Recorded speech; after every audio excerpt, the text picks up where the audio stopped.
Se você tivesse hoje a caneta na mão para você tomar uma decisão que trouxesse um impacto social, econômico, enfim, relacionado aos portos, que medida você tomaria?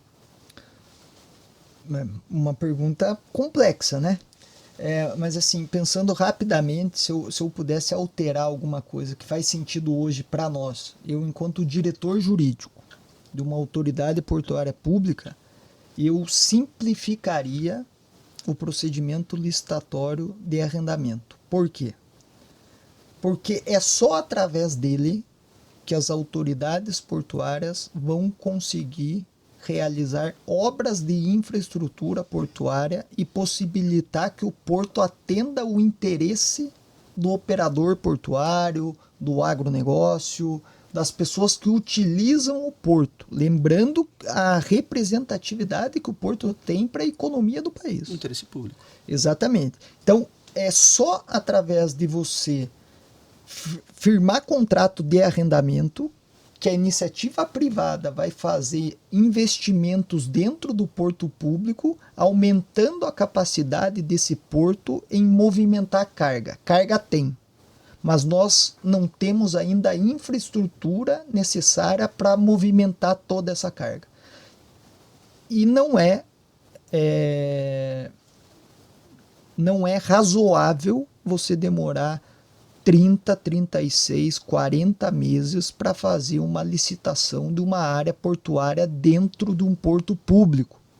Isso espanta a iniciativa privada, por isso que nós temos hoje muito mais terminais de uso privado fora do porto do que terminais de arrendamento dentro do porto público, onde a lógica deveria ser inversa. Sem dúvida. É muito mais fácil você estar dentro de uma estrutura portuária já consolidada, que já tem licença ambiental, que já tem infraestrutura, que já tem os seus berços definidos, do que você comprar uma área fora do porto, uma área greenfield, e fazer um porto.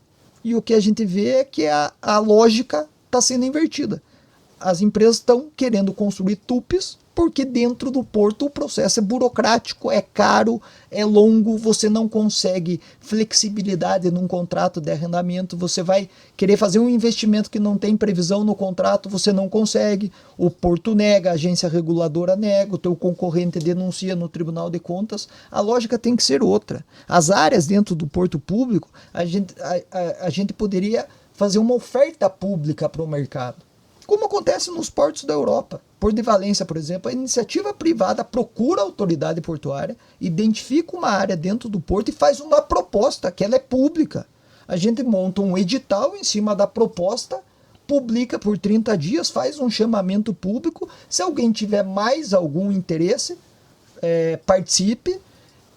Se tiver 2 interessados, faz um leilão. Quem der o maior valor ganha, mas isso para se resolver em 4, 5 meses. A gente não pode ser refém do procedimento licitatório que demora 3, 4 anos para você assinar um contrato de arrendamento. Se nós continuarmos com esse cenário, a tendência é a precarização das autoridades portuárias e daí no Brasil nós só vamos ter terminal de uso privado.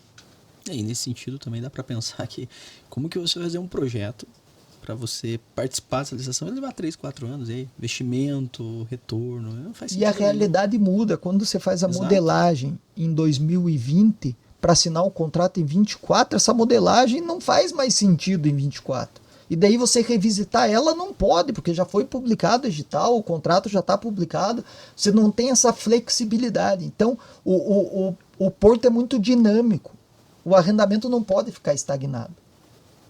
Nós temos que criar um mecanismo onde as autoridades portuárias consigam firmar contratos de arrendamento num curto espaço de tempo para fazer sentido os investimentos. Não adianta a gente modelar uma área, por exemplo, para fazer um investimento offshore, que a realidade hoje é essa, para daqui 5 anos assinar esse contrato. Talvez essa realidade daqui 5 anos não seja mais esse investimento, seja outro. Exato. A gente perca essa carga para um terminal de uso privado que se instalou em Santa Catarina, por exemplo. Não faz sentido, entendeu? E assim, é uma questão de alteração de lei. Não é uma questão de alteração de procedimento administrativo. Tem que alterar a lei para que o procedimento seja outro. Nós não podemos mais ter um procedimento licitatório para arrendamento portuário. Nós temos que ter um chamamento público. Hoje, para você ter um terminal de uso privado, você vai no governo federal e apresenta um projeto e o governo te autoriza. Você está autorizado a construir o teu terminal de uso privado. Por que fora do porto é simples e dentro do porto, que é uma área pública, não é simples? Não tem lógica.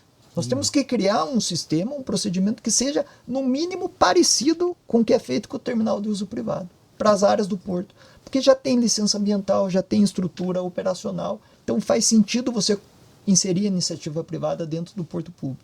E é mais fácil ter fiscalização aqui. Exatamente. Se eu vou liberar uma licença nova, eu tenho que passar por toda uma etapa. Aqui, como você disse, já tem tudo pronto. E a empresa que vai se instalar ali, ela não vai se instalar de graça. Ela vai pagar arrendamento, ela vai pagar variável em cima da carga movimentada e ela vai ser obrigada a fazer investimentos em prazos específicos. Se ela não fizer, o porto rescinde o contrato e oferece a área para outra empresa privada. E é assim que funciona.